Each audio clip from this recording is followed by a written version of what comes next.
Automotive manufacturing and digital are not easy partners. Automotive manufacturing is all about 100% quality, 100% uptime, zero failures, testing everything.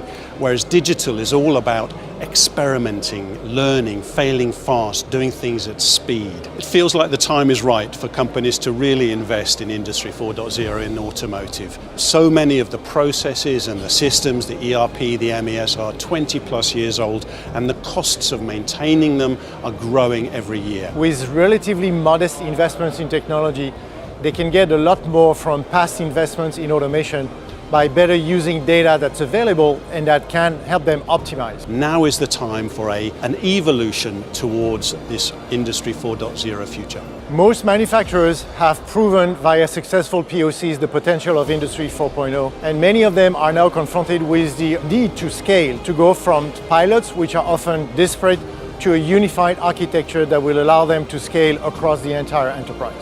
To scale to full Industry 4.0, manufacturers will need to combine the robustness of the classical ERP, MES, and control stack with the flexibility of the upcoming IoT stacks into seamless architectures, which they will progressively deploy over the next 3 to 5 years. Industry 4.0 is not a question of if, it is a question of how and when.